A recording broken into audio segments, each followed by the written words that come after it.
Hello everybody, Dr. Sean Medlin here. Today we're going to be talking about a very important topic. We're going to be talking about stress, depression, anxiety. So all of these emotional, but it's really rooted in science and physiology. So we're going to be talking about some of the real world everyday stressors that we have, where the root cause comes from. So the autonomic nervous system and how that plays a big role. And then also the signs and symptoms that we can see in ourselves, in our family members, in our kids, and then solutions, right? That's what we're here to talk about. And that is rooted in the vagus nerve, rooted in the nervous system, and how that plays a big role in actually recovery. And one of the key words we're going to be talking about today is adaptability. So if our nervous system's adaptable, we're able to switch and move over to that what we call the parasympathetic rest and digest side. So let's dive right into it. And we know the real world stressors that, and it starts from a young age sometimes, and it works all the way up. Okay, and then it's us adults. I mean, it's very obvious when it comes down to, yes, social, emotional, but there's finances, there's balance, there's work, relationships. All of these things create stress in our body. And so how we integrate it is how well we're able to actually deal with the nervous system, how the nervous system deals with it, so that we can be not stressed and actually happy, healthy, and vibrant, okay? So the root cause, and really what we're going to be talking about, the meat and potatoes, is the autonomic nervous system. We call it the ANS.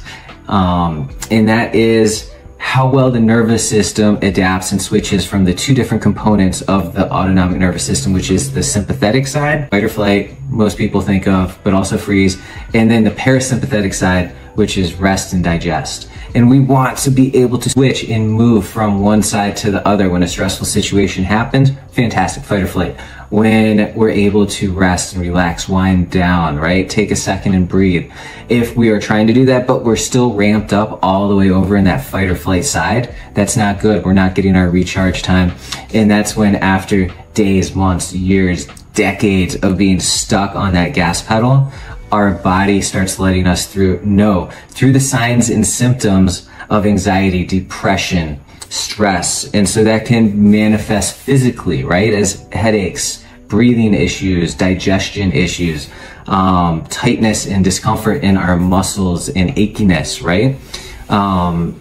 That's adrenal fatigue, burnout, where we're just go all the time.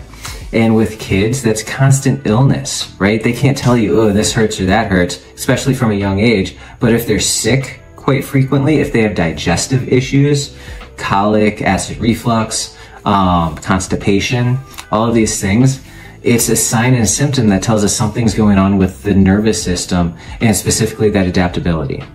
Okay, so that's the physical manifestations that we're looking for, but there's also behavioral. So that's mood, sleep. Then we want to look at that nervous system. We want to see how that's adapting. And so when we look at the signs and symptoms and we know the root cause, let's talk about some answers. And that comes down to the vagus nerve. That comes down to how we get this thing back online so it's functioning at its best, so we can be adaptable. There's that word again. Because again, when we're sleeping, if we're not waking up with energy and a renewed, focus and ready to go after the day, then was that sleep restful? Were we actually rejuvenating? And so we can test that through our insight testing. This is the nerdiest, most amazing thing that I absolutely love in our practice, which is the diagnostics, which allows us to see how adaptable our nervous system is and if we can get it back online. So guys, I want you to let us know if you have any questions. And it was really fun teaching and talking about this today. Have a great day.